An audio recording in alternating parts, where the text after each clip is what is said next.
Boom. Hi, I'm Rob Value. What I wanted to talk to you today is the problem with just using arguments and not using evidence. So it's going to be another philosophical style video. So if anyone's still watching, good, okay. A lot of theists put forward logical arguments and then say this is evidence for God, right? Or whatever. No, that's just not true. Evidence is where you collect information about reality directly from reality, or as directly as you can, to check what you think you know about it, okay? So we'll say this ball represents something in reality or reality itself. This, scribblings, or what's going on in my mind, or what's in a book, or anything you like, is a model of reality, okay? I covered this before in other videos. This isn't reality itself, this is a model of it. It's trying to say, how does it work? So we've removed ourselves from the real reality and we're now in an abstract version of reality, okay? So, if we've got the rules of our abstract reality we've set up, and then we make correct logical steps within that, or calculations, then we'll come up with answers that apply to a reality that is exactly the same as our model, okay? But then the question is, how good is our model? Is it close to reality? Is it even anything like reality? How do we find out? We go back to reality. Back to the future. Back to reality. And it's like we were asking it, we think we know this about you. How right are we? We test it. We make predictions. We say, I'll throw this ball in the air and I think it's going to land after so many seconds. Maybe I'll be close, and that's supported the idea that my model is probably quite good. Maybe I'm nowhere near. So if we've got the model and reality disagree, which one wins? Okay? Which one is correct? Now I would hope that no one would argue that reality wins. Okay? If our model says something and reality doesn't fit with that model, reality wins, because we're trying to deal with that in the first place, okay? I mean, if you don't agree with that, I don't know what I can possibly say to you. So reality wins. So all that matters is whether or not our model is anything like reality, and whether it works in reality, okay? So we have to make sure that what we're doing in our abstract world actually matches up with reality, because otherwise, why should I care about what you're saying? You're exploring an imaginary world in your head and coming to conclusions about that. And if you can't demonstrate it's got anything to do with the reality I live in, then what you're saying is of no consequence, even if it's logically sound, which most of these things aren't, even if it was logically sound. Right, so these arguments, they normally make massive assumptions about the universe. A model is going to be a simplified version of reality, because a model of reality that was perfect would be as complicated as reality itself. So you'd need something that was capable of modelling it in that much detail, which probably doesn't exist. Maybe one day it'll exist, I don't know.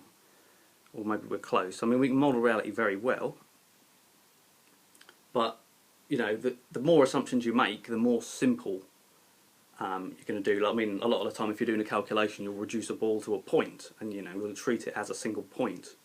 Obviously it isn't really, that's a simplification. So your result only really applies to your abstract world with a point, a single dot flying through the air. But it's good enough. The result is good enough when you test it that it gives you a pretty good answer. So that's fine, okay? So you prove that assumption is alright as far as you know.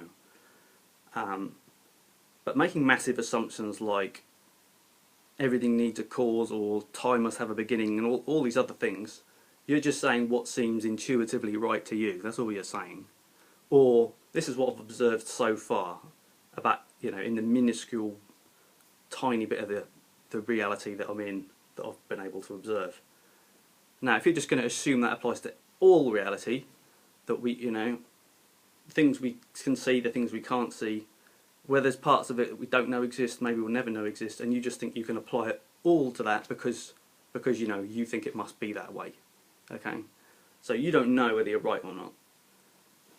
So you've just reduced reality to this really simple model of it, or you've reduced it partly that way, and then you're making logical conclusions about it. So you're in your imaginary version of the world, and you're going, right, that leads to that, that leads to that, that leads to that. So that tells us that. Okay. Well, yeah. If we were living in this reality that was perfectly modelled by that, that would be the correct conclusion. If you haven't done a logical fallacy on the way, which you probably have. But if you haven't, then that would be true if reality was exactly the same as this. If. Why should I assume it is? Why should I assume that you can reduce reality to a couple of sentences and that covers everything? The way you check is evidence. So, if you haven't got any evidence, then you're just coming to conclusions about your imaginary land in your head. Okay? And if you can't in any way demonstrate that it's got anything to do with my reality that I live in, that we share, I'm not very interested in what you have to say, because you're just off exploring Wonderland in your head. Okay? So if you can't demonstrate that what you're saying has any relevance, then you're done, and that's it. So this is why an argument on its own is no use. Okay? I mean, it might give you a starting point to start investigating, but this is why science requires predictions. It's showing that you've learned something about reality. And these arguments are particularly stupid because they often just think they can go past what's close to the Big Bang. Big Bang. Big, because, it was really small at the time, and bang, because it wasn't a bang, it wasn't an explosion. That's a common misconception. So big, small, not bang. Okay. Close to that, all of our scientific models, when we try and predict what's going to happen, they go mental. Okay, the numbers they don't work. It's like you get a paradox or a singularity or however. I'm not an expert on it, but I do know that the laws go mental. So the best scientific minds in the world don't know what happens when you get really, really close to what could possibly be the beginning. It might be, it might not. No one knows whether it is or not. So they don't know what's going on. These are people who know everything about it, as much as we know about it. But you're just going to say, I don't give a shit about that. I'm just going to make a really simple logical statement like everything needs a cause and reduce all of reality to just a set of dominoes. Go straight past what science can know and make a conclusion that's outside of the realm of reality. I'm extrapolating outside what will possibly ever be able to observe and just coming to a conclusion. You've got no idea whether that's true or not because you've got no way of accessing what's going on there ever. And maybe we never will. So you've got no evidence that that's true. You've just shown in your imaginary land, according to your very, very wild, simplistic assumptions, this is the conclusion in your head. Okay? I mean, so if you haven't got evidence, that's it, you're done. That's most of the apologetics done. Evidence or shut up. You're just going on about, this is what's going around in my head. If reality was like this, yeah, if it was like that. But you've got to demonstrate that it is. And demonstrating all of reality conforms to your very simple rules is, next to impossible. The best we do is we model, in our general area and we see what works and we try and make a best model. We don't know if that model will work everywhere. Maybe there's parts of reality we'll never have access to, never be able to measure. They might work completely differently. But if you're just going to go, well, it should work that way because I can't imagine it any other way, or just because I say so, well, that's why these arguments never turn up anything practical, anything to do with reality. They don't. They just come up with very, really vague statements that don't help anyone ever. And then normally it's just like, it was a cause because of all this bollocks. And then, cause is obviously an intelligent being, which is obviously a god. No, it isn't. Which is obviously my god because of, and then you just pull out your book and say some stupid stuff about it, like, this guy knew the name of the town he was living in. How could he have possibly known that unless this is all true? And other bullshit arguments like that. So you need actual evidence of what you're saying, of the argument you're making, that the conclusion is valid. Otherwise, you're telling me about your imaginary land. Well, I hope that made sense.